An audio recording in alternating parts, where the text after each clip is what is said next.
আসসালামু আলাইকুম রহমতুল্লাহি ওবরাকাতুহু।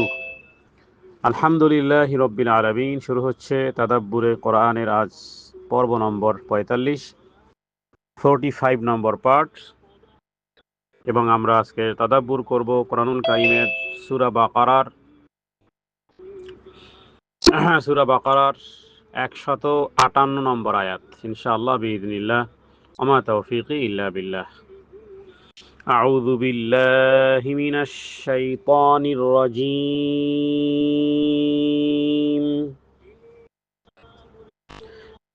إن الصفا والمروة من شعائر الله فمن حج البيت أو اعتمر فلا جناح عليه أن يطوف بهما ومن تطوع خيرا فإن الله শাকিরুন আলিম। আয়াতটি সঠিক সরল তর্জমা। ইন্নাস সাফা ওয়াল মারওয়াতা, সাফা এবং মারওয়া দুটি পাহাড়ের নাম। মক্কা কাবা ঘরের পাশে অবস্থিত। প্রথমে সাফা, এরপরে কিছু দূর পরে মারওয়া। নিশ্চয়ই সাফা এবং মারওয়া মিন শাআইরিল্লাহ, এটা আল্লাহ তাআলার একটা নিদর্শন সমূহের অন্তর্ভুক্ত। আল্লাহ তাআলার নিদর্শন। নিদর্শন কি সেই ব্যাখ্যা জানলে আমরা সত্যিকার অর্থেই আবেগ আপ্লুত হব। অতএব ফামান হাজ্জাল বাইতা, অতএব যেই ব্যক্তি হজ করবে অথবা ওমরা করবে, কারণ হজের ভিতরে হজ ওমরা টুগেদার হয়, আবার ওমরা সারা বৎসর হয়, হজ সুনির্দিষ্ট টাইমে হয়। তো ফামান হাজ্জাল বাইতা, হজ বলতে হজ এবং ওমরা উভয়টাই। এই ঘরের যে হজ এবং ওমরা করবে, আবি তামারা, এবং যে উমরা করবে, ফালা জুনাহা আলাইহি আন ইয়াতাওয়াফা বিহিমা, যে এই দুইয়ের মধ্যে, এই সাফা এবং মারওয়ার মধ্যে সে সাই করবে এবং ফালা জুনাহা আলাইহি, তার মানে এর ভিতরে দোষ নেই। এই কথাটা কেন? এই কথাটা এই কারণে যে আসলে কারণ আমরা না বুঝলে মনে করবো যে আল্লাহ এই কথা কেন বললেন যে দোষ নেই। এই কারণে যে মক্কায় যখন 360টি মূর্তি ছিল, কাবা ঘরের ভিতরে ছিল, এবং এই সাফার পাশে মারওয়ার পাশে এবং সাফা মারওয়ার মধ্যখানে, মানে পুরো লাইন ধরে এভাবে করে মূর্তিগুলো সাজিয়ে রেখেছিল, সাফা কেন্দ্রিক মারওয়া কেন্দ্রিক। তো মুসলমানেরা মনে করলো যে যেখানে মূর্তিগুলো ছিল, যেই ওয়েতে আসা এবং যাওয়ার পথে, তো এই ক্ষেত্রে হজ এবং ওমরার মধ্যে ওই জায়গায় আসা এবং যাওয়াটা, যেহেতু এখানে মূর্তিগুলো ছিল, কোনো দোষের কিছু কিনা, এই কারণে আল্লাহ তাআলা এই কথা উল্লেখ করে কোরআন কারীমের আয়াত বানিয়েছেন। কেন বানিয়েছেন সেটার ব্যাখ্যা বিশ্লেষণ সামনে ইনশাআল্লাহ আমরা বলবো যে আল্লাহ তাআলা এই কথাটি বলার পিছনে রহস্যটা কি। জি, এরপরে অমান তাতাওয়া খাইরান, আর যে ব্যক্তি অনুসরণ করে ভালো কাজের, যে ব্যক্তি বিন্দু পরিমাণ ভালো কাজে অনুসরণ করবে, তার মানে বোঝা যায় যে সাফা মারওয়া সাই করাটা অনেক বড় নেকের কাজ। ফাইন্নাল্লাহা শাকিরুন আলিম, তাহলে আল্লাহ তাআলা অনেক কৃতজ্ঞতাকারী। শাকিরুন কৃতজ্ঞতাকারী, আলিম তিনি সর্বজ্ঞ, কৃতজ্ঞতা প্রকাশকারী আল্লাহ তাআলা। তাহলে আল্লাহ তাআলা এখানে শায়ের বলতে বোঝানো হয়েছে সাফা মারওয়াকে, শায়ের বোঝানো হয়েছে। তাহলে আল্লাহ তাআলার একটা বহুত বড় নিদর্শনের পিছনে কি কারণ সেটা আমরা জানবো ইনশাআল্লাহ। তাহলে এখানে আমরা আয়াতটি অর্থ জানলাম। এবার আসবো যে আসলে আমাদের সাথে এই আয়াতের সাথে সম্পর্ক কি, কেনই বা আল্লাহ তাআলা বললেন দোষের কিছু নেই, আবার এরপরে বললেন আমান তাতাওয়া খায়রান, যে ব্যক্তি অনুসরণ করবে, তার মানে এই দুইটার সাফা এবং মারওয়ার জিয়ারাত করবে, চলবে, হাঁটবে, দৌড়াবে, তাতাওয়া, ফাইন্নাল্লাহ শাকিরুন আলিম। সুবহানাল্লাহ। তাহলে আমরা বুঝলাম যে জাহিলিয়াতের যুগে সাফা এবং মারওয়া এই মূর্তির সাথে সম্পর্ক, মানে মূর্তিগুলো ওখানে রেখেছিল তারা।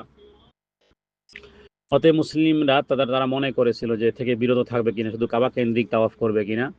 তো এই আয়াত নাজিল হয়ে ঘোষণা দেওয়া হলো যে এগুলো মূর্তি নয়, মূর্তির সাথে সম্পর্কিত হওয়ার কারণে ওই ইতিহাস, যে ইতিহাস একজন নারী কেন্দ্রিক গড়ে উঠেছে, এটা আল্লাহ নিদর্শন বানিয়েছেন। সুতরাং সাফা এবং মারওয়ার সাই এটি শুধু অনুমোদিতই নয়, বরং এটাকে আল্লাহ তাআলা হজ এবং ওমরার বিধান বানিয়েছেন, ওয়াজিব বিধান বানিয়েছেন, ম্যান্ডেটরি বানিয়েছেন। অবশ্যই তোমাকে কাবা প্রাঙ্গণে গেলে তোমাকে সাফা মারওয়ার সাই করতে হবে। তাহলে এটা শুধু বর্জনীয় নয়, বরং উত্তম আমল। এটাকে আল্লাহ তাআলা কিয়ামত পর্যন্ত যেন লক করে দিয়েছেন। আর শাকিরুন মানে বান্দার আমলের প্রতিদান। আল্লাহ চান যে কাবা প্রাঙ্গণে এসে এই বড় সওয়াবের কাছ থেকে কেউ বঞ্চিত না হয়। তাহলে করো বান্দা শাকিরুন আলিম, বান্দার আমলের প্রতিদান আল্লাহ তাআলা বাড়িয়ে দিবেন। আল্লাহ জুনাহা বলতে যে কোনো গুনাহ নেই, মানে উৎসাহ দেওয়ার জন্য, যে এটাকে খুব আগ্রহের সাথে সাফা মারওয়ার সাইটা খুব আগ্রহের সাথে করবে। কারণ সাহাবায়ে কেরাম প্রথমে ভয় পেতেন যে না জানি মূর্তি পূজার সাথে আবার সামঞ্জস্যতা হয়ে যায় কিনা, মিল হয় কিনা। মানে ইসলাম একটা জায়গাতে খুব কঠোর, খুব কঠিন। শিরকের সাথে ইসলামের কোনো আপোষ হয় না, চলে না। বিধাত আল্লাহ সূরা কাফিরুন, কাফেরের গোষ্ঠী, কুল ইয়া আইয়ুহাল কাফিরুন লা আবুদু মা তা'বুদুন, পুরো সূরা নাজিল হয়েছে। এর সাথে ইসলামের সম্পর্ক নেই। যেমন করে ছবির সাথে ইসলামের একটা সাংঘর্ষিক রূপ আছে, তো এখানে ইবাদত মানেই হলো শাকিরুন আলিম, এখানে ইবাদত মানেই হলো আল্লাহর নৈকট্য লাভ। সুতরাং রাসূলুল্লাহ সাল্লাল্লাহু আলাইহি সাল্লাম বলেছেন যে সাই করাটা, সাফা মারওয়া সাই, এটা হজের একটা অংশ। তোমরা সাই করো, নিশ্চয়ই আল্লাহ তোমাদের উপর সাইকে ফরজ করেছেন। ইসআউ ফাইন্নাল্লাহ কাতাবা আলাইকুমুস সাইয়া। তাহলে সাফা মারওয়া আল্লাহ তাআলার নিদর্শন। আমরা যখন উমরা করতে যাব, সাফাতে গিয়ে দাঁড়াবো, কাবা ঘরের দিকে তাকাবো এবং এই আয়াত পড়বো, ইন্নাস সাফা ওয়াল মারওয়াতা মিন শাআইরিল্লাহ। এরপর নবী এটাও বলতেন, নাবদাউ বিমা বাদা আল্লাহু বিহি। রাসূলুল্লাহ সাল্লাল্লাহু আলাইহি ওয়াসাল্লাম বলতেন, আমরা শুরু করব যেদিক থেকে আল্লাহ শুরু করেছেন। তার মানে সাফার কথা আগে উল্লেখ করেন। সাফা থেকে দৌড় শুরু হবে মারওয়াতে গিয়ে, মারওয়া থেকে আবার দৌড় শুরু হবে সাফাতে এসে। এই সাফা মারওয়া মনে রাখতে হবেন, সাফা এবং মারওয়া দুটি পাহাড়ের নাম, বাট এটার একটা বাস্তবতা এসেছিল হাজেরার জীবনে এক সাফা এক মারওয়া। আপনার আমার জীবনেও সাফা এবং মারওয়া আছে। কি সেটা আমি এক্সপ্লেইন করব সামনে। তার মানে যখন আমরা সাফাতে গিয়ে দাঁড়াবো, মনে রাখতে হবে যে হাজেরা নবী পত্নী হযরত ইব্রাহিম আলাইহিস সালাতু ওয়াস সালামের স্ত্রী হাজেরা, সে এখানে দাঁড়িয়েছিলেন, তৃষ্ণার্তুর ভাবে নিজে ছুটেছিলেন, নিজেও তৃষ্ণার্ত, ইসমাইল কোলের শিশু, সেও তৃষ্ণার্ত। তো সাফা থেকে শুরু করেছেন, মারওয়াতে গিয়েছেন। সাহায্যটা এসেছিল মারওয়ায়, মানে শুরু করেছিলেন সাফায়, সাহায্য এসেছিল কোথায়? মারওয়ায়। ওখানে একটা আওয়াজ শুনেছিলেন, দৌড়ে আসলেন, না জানি আমার সন্তানের কিছু হয়ে যায়। দেখলেন যে পানির ফোয়ারা বের হয়ে গেছে। 7 বার দৌড়ানো শেষে তিনি পেলেন জমজম। সেই পেয়েছেন জমজম মানে রুক যা, বন্ধ হয়ে যাও। হাজেরা যদি এই কথা না বলতো, তাহলে ওখান থেকে আরব সাগর সৃষ্টি হতো। আজ সেই সময়কাল থেকে আজ অবধি এখন পর্যন্ত এবং কিয়ামত পর্যন্ত কোটি কোটি কোটি কোটি মানুষ সেই পানি পান করতেছে। তাহলে এখানে সবচেয়ে বড় বিষয় হলো যে জীবনের প্রতিটি সাফা কঠিন পরীক্ষা, জীবনে পরীক্ষা আসবে, তার মানে সেগুলোকে আমরা সাফার মতো মনে করব। মারওয়া হলো যেখানে এসে রহমত পৌঁছে যায়, মিলনের স্থল, যেখানে রহমত এসে পৌঁছে গিয়েছিল। হাজেরা ছুটে চলেছিলেন ইসমাইল আলাইহিস সালাম তৃষ্ণায়। কোনো একজন মা খোলা আকাশের নিচে, কোনো শ্বশুরালয় নয়, কোনো ছাউনি নেই, খোলা আকাশের নিচে চতুর্দিকে কালো পাহাড়, একটা টিলার উপরে বসে আছেন এক দুঃখী মা আর এক অসহায় ইসমাইল আলাইহিস সালাম তৃষ্ণায় ছটফট করতেছেন, মা দুঃখে দিশেহারা, নিজের জিহ্বা সেটাও শুকিয়ে গেছে। নিজের জিহ্বা যে বাচ্চার মুখে দিবেন, সেই জিহ্বাটাও শুকিয়ে গেছে, মায়ের জিহ্বাতে পানি নেই, বাচ্চা কি চুষবে? তো তার সেই পরিস্থিতি, কিন্তু পূর্ণ বিশ্বাস ছিল, হাজেরার পূর্ণ বিশ্বাস ছিল, তার পূর্ণ বিশ্বাস ছিল আসমানি। এজন্যই আল্লাহ তাআলা তার সেই দৌড়কে, একজন নারীর দৌড়কে আল্লাহ তাআলা ইবাদতের মেয়ার বানিয়েছেন, শায়ের বানিয়েছেন কিয়ামতের আগ মুহূর্ত পর্যন্ত। সুবহানাল্লাহ। পুরুষ, কোরআনুল কারীমে পুরুষের নামে কোনো সূরা নেই, কিন্তু মহিলাদের নামে সূরা আছে। হ্যাঁ, শুধু নিসা না, মারিয়াম, একেবারে স্পেসিফিক ভাবে মারিয়াম একজন নারীর নামে সূরা আছে। তো এখানে সবচেয়ে বড় বিষয় হলো যে আমাদের জীবনেও ঠিক এই সাফা আর মারওয়া আছে। কিভাবে? সাফা মানে হলো চেষ্টা, সাফা মানে হলো কষ্ট। হয়তোবা কেউ চাকরি খুঁজতেছে, প্রচেষ্টা অব্যাহত রাখো, স্কিল গড়ো, দৌড়ঝাঁপ করো, সালাত আদায় করার পরে জমিনে ছড়িয়ে পড়ো, অব্যাহত রাখো, ফলাফল মারওয়া মানে ফলাফল জামজাম। কখনো সেটা দেরি হয়, তবে আসে নিশ্চিত। চেষ্টা করেছে আর হয় না, এটা হয় না। চেষ্টার মতো চেষ্টা হলে অবশ্যই পাওয়া যাবে। সুতরাং পরিবারের সমস্যা একবার নয়, বারবার সমাধানের দিকে দৌড়ানো। হাজেরা তো 7 বার দৌড়ানোর মতন ধৈর্য প্রচেষ্টা করেছিলেন, আল্লাহ তাআলা আল্লাহর রহমত ডেকে এনেছিল। তো জামজাম, প্রত্যেকটা হজের প্রত্যেকটা বিষয়ের পিছনে আছে গভীর ইতিহাস রয়েছে। জামজাম একটা এমন একটা জায়গাতে, যেটা বলা যেতে পারে যে এর সাথে মানে প্রাকৃতিক আশেপাশে, ওই সময়কালে বা এখন পর্যন্ত মরুভূমির এই সমস্ত জায়গার আশেপাশে কোনো এমন নয় যে কূপ আছে, ওই কূপের থেকে একটা নালা এসেছে, বা পাশে কোনো দরিয়া আছে, খাল আছে, বিল আছে, কোনো কিছুই নেই। চতুর্দিকে খা খা মরুভূমি, পাহাড় আর পাহাড়, আর সেখানে আল্লাহ তাআলা এই জামজামকে বের করেছেন। হ্যাঁ, বৈজ্ঞানিক গবেষণা বহুবার হয়েছে জামজামের পানি নিয়ে, এবং তারা বলেছেন যে জামজাম কূপটা, এই ওয়াটারটা, এটা একটা মিরাকেল ওয়াটার। হ্যাঁ, তারা এটা অ্যানালাইসিস করেছেন, অ্যানালজি করে তারা বলছে এটা একটা miracle water, completely miracle water. এই কারণে যে এখানে কোনো অ্যাকুফার নেই, পানি আসা অসম্ভব। কিন্তু কোরআন প্রমাণ করলো আল্লাহ চাইলে নিয়ম ভেঙ্গে তোমার এই অ্যাকুফার, তোমার এই সব কিছু ভেঙ্গে নূতন করে আসতে পারে, সিস্টেম আসতে পারে। কারণ সিস্টেম কন্ট্রোল করেন ওই আল্লাহ সুবহানাহু ওয়া তাআলা। ওখান থেকে শুধু অ্যাপ্রুভাল প্রয়োজন।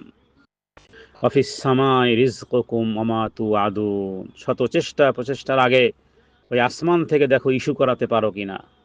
আসমান থেকে যদি ইস্যু হয়, রুজি কা ফয়সালা জমিন মে নেই হোতা হ্যায়, আসমান সে হোতা হ্যায়।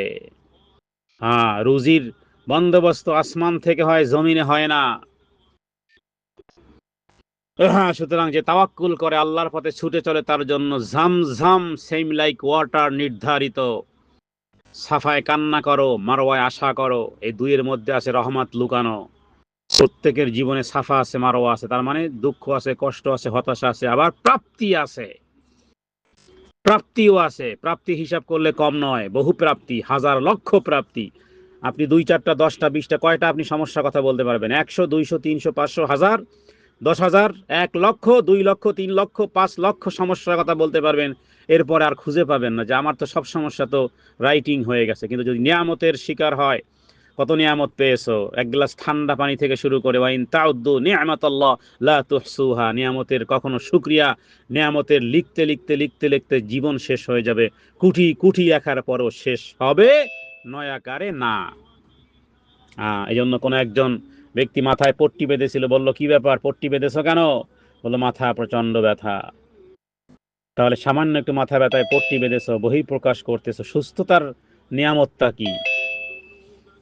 এবং এমন একটি কথা হযরতে ইয়াকুব আলাইহিস সালাম, হযরতে আইয়ুব আলাইহিস সালাম তার স্ত্রীকে বলেছিল। স্ত্রী যখন বলেছিল আর কতকাল এইভাবে দুঃখ কষ্ট দরিদ্রর মধ্যে আমরা বসবাস করব, তখন আইয়ুব আলাইহিস সালাম বলেছিলেন যে সুস্থ ছিলে কতকাল আর অসুস্থ ছিলে কতকাল বলো। সুস্থ ছিলে কতকাল, সুস্থতা তো অনেক, 40-45 পার করেছে সুস্থতায়, বৃদ্ধাপনতায় এসে ডায়াবেটিস, সুগার, এটা সেটা কত রকমের। সুস্থ ছিলে কতকাল, যৌবনের পদার্পণ তোমার ছিল কতকাল। তোমাকে যদি ওইভাবে রেখে দেওয়া হতো তুমি তো ওইভাবেই চঞ্চল থাকতে, ওইভাবেই তারুণ্যের উদ্দীপনায় তুমি এই না সেই না। হ্যাঁ, তোমার শক্তির প্রদর্শন, তোমার কথার প্রদর্শন, যুক্তির প্রদর্শন, কে তোমাকে আটকায়? কেউ আটকাতে পারে না। তো এখন বৃদ্ধাপনতায় তো তোমার এটার জন্য রহমত, এই এই অসুস্থতা রহমত। হ্যাঁ, সাফায়ে কান্না মারওয়ায় আসা প্রচেষ্টা আল্লাহ তাআলার নিদর্শনের দিকে হলে সেগুলোই হয় ইবাদত। তাহলে সাফা মারওয়া আল্লাহর নিদর্শন, সাই হজ এবং উমরার অংশ।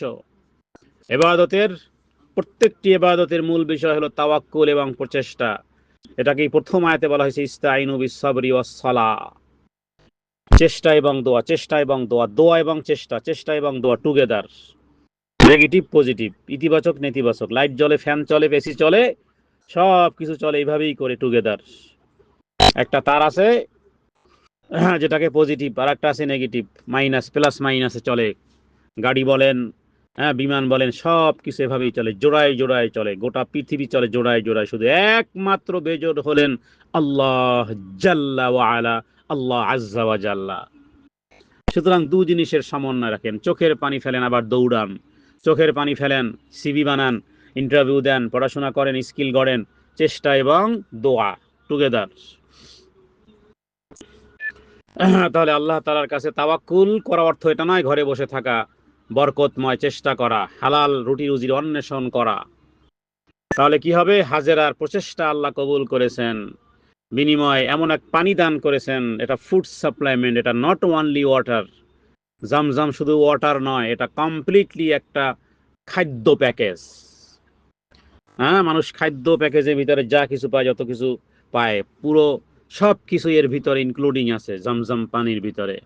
শুধু ঝমঝমের পানি খেয়ে আর খেজুর খেয়ে, হ্যাঁ, যতদিন হায়াত আছে ততদিন বাঁচা সম্ভব।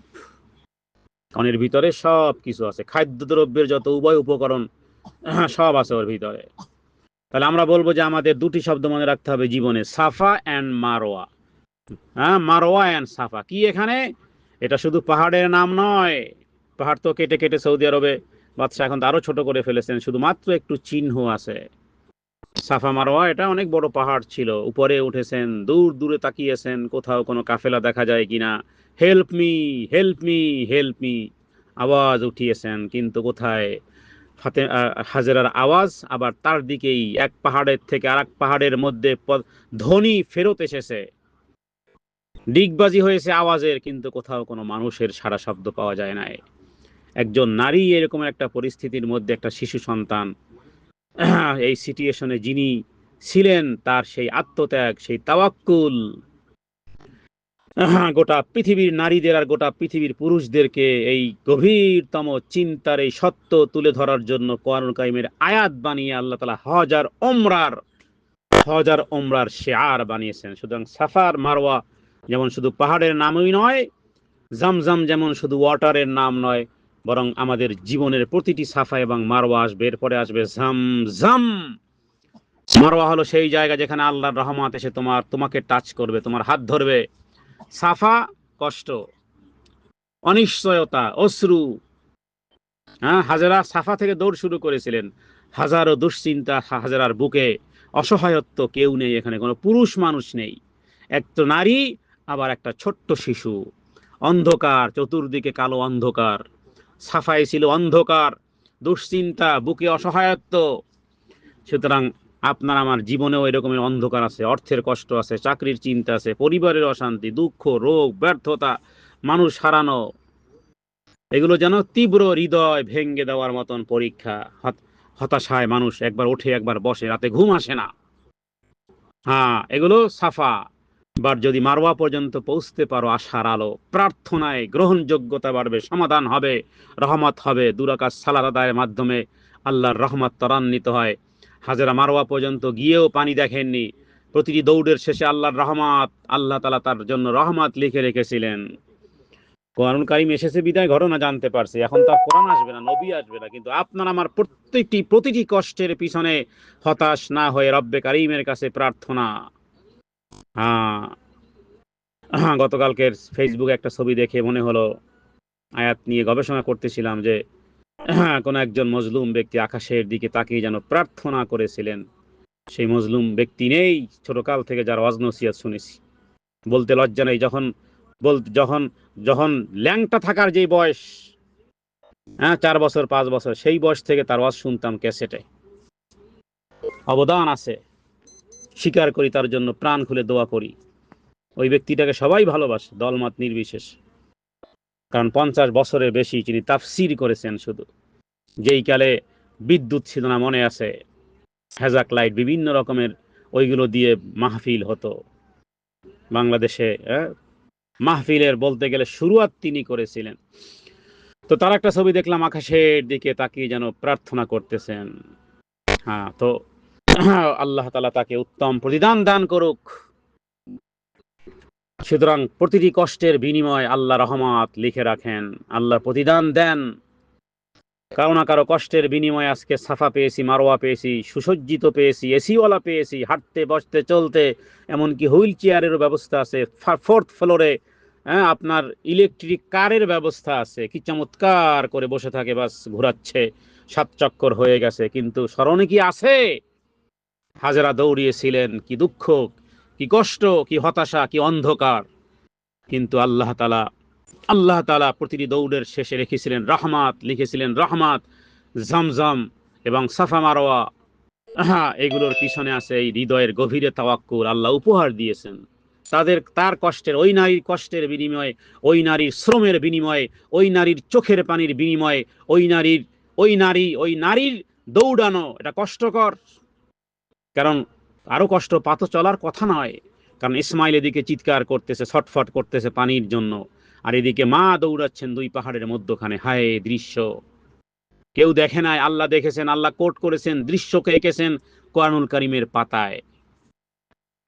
সুতরাং তোমার জীবনে মারোয়া আছে, হঠাৎ দরজা খুলে যেতে পারে, অপ্রত্যাশিত ভাবে রিজিক আসতে পারে, দোয়া কবুল হয়ে গেছে, মন শান্ত হয়ে গেছে, সমস্যা দূর হয়ে গেছে, প্রবলেম সলভ হয়ে গেছে।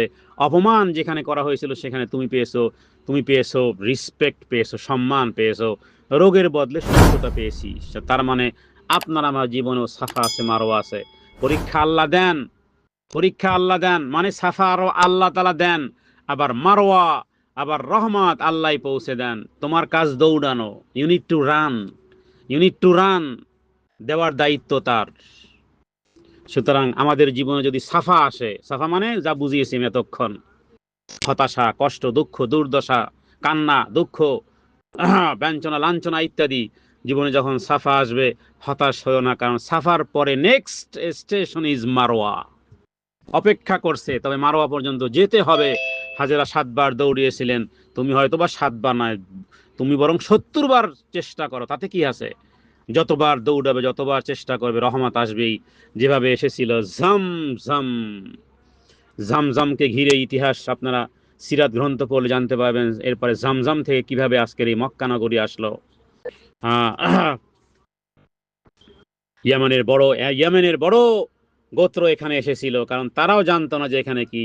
কারণ মরুভূমিতে যারা চলে তাদের এক ধরনের মাস্টার প্ল্যান আছে, কোথায় পানি সন্ধান আছে ইত্যাদি জানার জন্য তারা আকাশের দিকে তাকায়।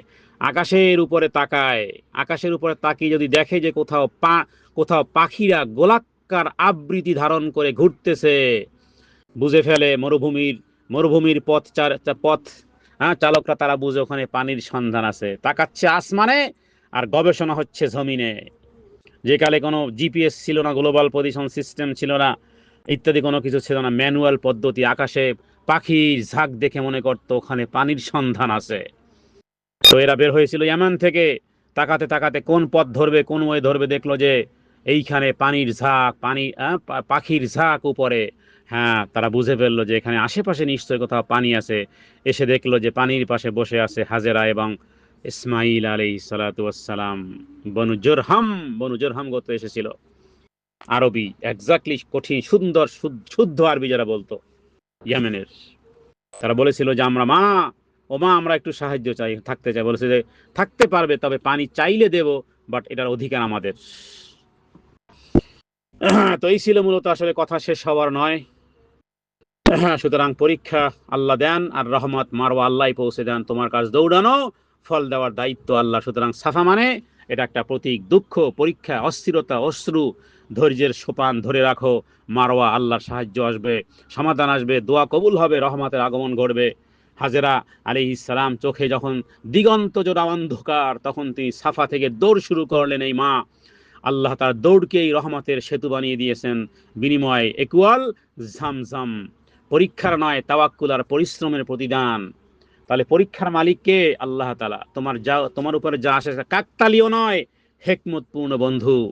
সাহায্যের মালিকও আল্লাহ। তোমার দৌড়, তোমার চেষ্টা, তোমার দোয়া, তোমার ধৈর্য, তোমার কাজ, সমাধান, রিজিক দেওয়ার দায় দায়িত্ব তোমার। ওই ওই ওইটা আল্লাহ তাআলা। তোমার কাজ চেষ্টা করা, দোয়া করা, ধৈর্য ধারণ করা, কারণ ফলাফল তোমার হাতে নয়, তোমার শুধু চেষ্টা। বাট এফোর্ট করবে কে? হ্যাঁ, চেষ্টাটা এফোর্ট হবে, বাট রেজাল্ট কার হাতে? রেজাল্ট আল্লাহ তাআলার হাতে। সুতরাং যে ব্যক্তি আল্লাহর জন্য দৌড়ায়, আল্লাহ তাআলা দেখো তার জন্য কি দিয়েছেন। রবের দিকে দৌড়াও, রবের দিকে চলো। হাদিসে কুদসিতে আল্লাহ বলেছেন যে এক কদম আসলে দুই কদম, কেউ হেঁটে আসলে আল্লাহর রহমত তাকে দৌড়ে জাপড়ে ধরে।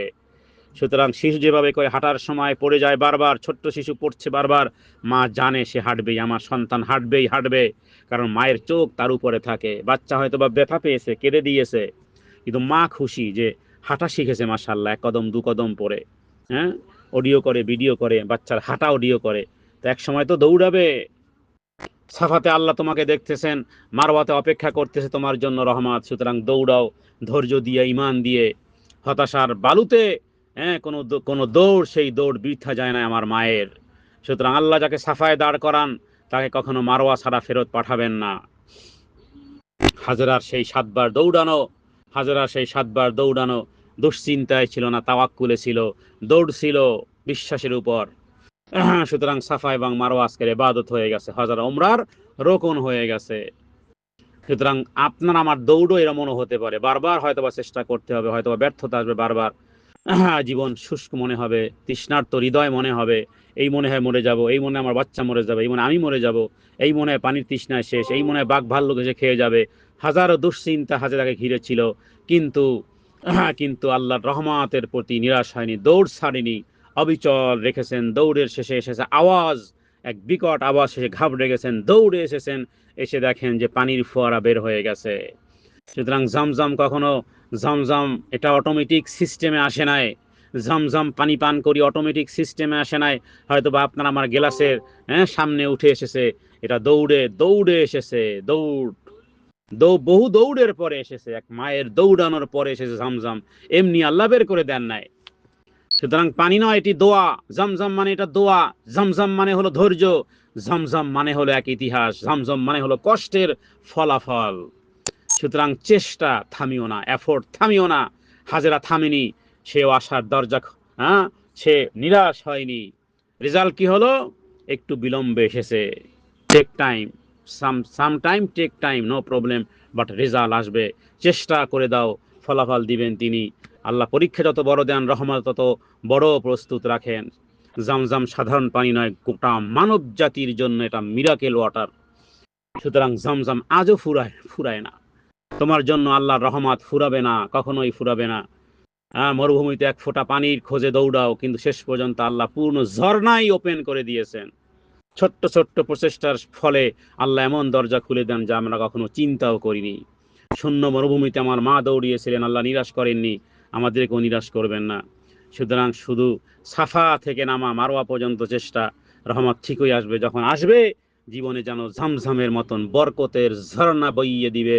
হে আল্লাহ, যা শুনলাম, যা যেন পালন করতে পারি জীবনের প্রতিটি স্টেপে, যেন এই ইতিহাস থেকে শিক্ষা গ্রহণ করে আয়াতের বাস্তবায়ন যেন, হে আল্লাহ, সর্বশেষ পর্যন্ত যেন রহমতের নাগাল যেন পাই, রহমত থেকে যেন নিরাশ না হই, রহমতের দিকে যেন দৌড়তে পারি। হে আল্লাহ, গোটা জীবনের সাফার মারওয়ার সাথে সম্পৃক্ততার মতন, হে আল্লাহ, ঝমঝমের পানির মতন বাবারকতময় করেন ইয়া রব্বাল আলামিন।